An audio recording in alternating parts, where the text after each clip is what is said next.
गणपति बप्पा मौर्य की गूंज महाराष्ट्र के हर गली कूचे में आज सुबह से गूंज रही है। घर घर में गणेश प्रतिमा की स्थापना हो रही है।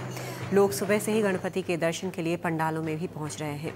मुंबई के प्रसिद्ध सिद्धि विनायक मंदिर में आज गणपति की पहली आरती के मौके पर बड़ी संख्या में भक्त बप्पा के दर्शन करने के लिए पहुंचे। इसके अलावा लोग आज गणपति की मूर्तियां भी अपने घरों में ला रहे हैं। श्रद्धालु ट्रेन से गणपति को लाकर अपने घर में स्थापित करने की तैयारी भी कर रहे हैं।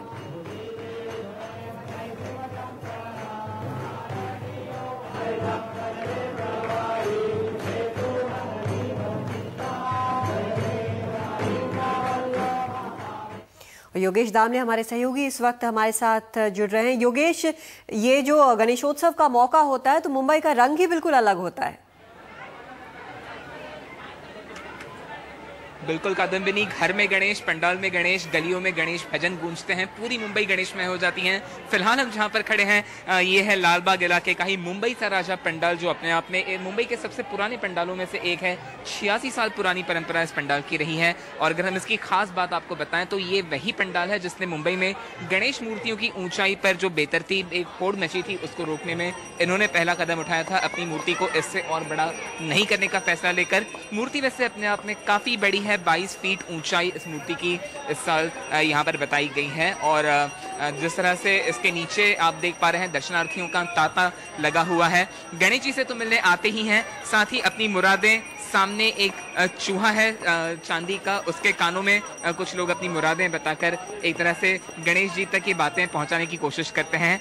गणपति बप्पा मोरया, गणपति का जय जयकार लोग कहते हैं, लेकिन साथ ही उंदीर मामा यानी चूहे की जय जयकार भी यहाँ पर होती है। तो कुल मिलाकर गणपति का ये जो मौका है हर साल में एक बार आता है। मुंबई कर इसका लंबे समय से इंतजार करते हैं और 10 दिन आप देखेंगे 24 घंटे इस तरह से जितने भी 6000 पंडाल मुंबई के भीतर है, सार्वजनिक पंडाल, उनमें कुछ इसी तरह की भीड़ लगी रहेगी। मोदक और लड्डू के प्रसाद हर तरफ बंटते हैं, तो उसका भी एक तरह से आनंद लेने लोग इन पंडाल में चले आते हैं। और चढ़ावों की बात हर गणेशोत्सव के अंत में होती है, लेकिन इस बार किस तरह के चढ़ावे दिए जाएंगे अपने आप में एक उत्कंठा का, उत्सुकता का विषय है। लेकिन फिलहाल शाम की आरती का वक्त थोड़ी देर में यहाँ पर हो चलेगा, जिसके बाद यहाँ का माहौल और खुशनुमा हो जाएगा। कादम्बिनी जी, और काफ़ी सुरक्षा के भी लंबे चौड़े इंतजाम किए गए हैं, न सिर्फ पुलिस की तरफ से बल्कि जो पंडाल के आयोजक हैं उन लोगों की तरफ से भी। तो काफ़ी सख्त सुरक्षा भी है इस पूरे उत्सव के दौरान।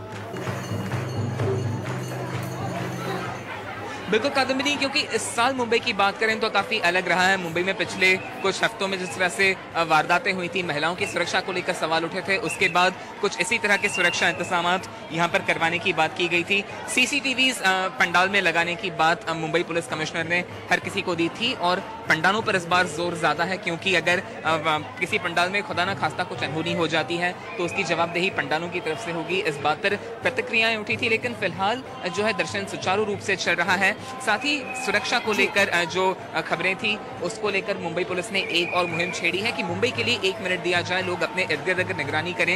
1 मिनट के भीतर अगर उन्हें कुछ संदेहास्पद गतिविधि अगर नजर आती है तो पुलिस के लिए अपना काम बहुत आसान हो जाएगा। इस बार बड़ा बंदोबस्त है, पुलिस है, अर्धसैनिक बल है, तो उसमें मुंबई कर भी अपना सहयोग दे, इस तरह की मुहिम है। कादम्बिनी, बहुत शुक्रिया योगेश इस पूरी जानकारी के लिए।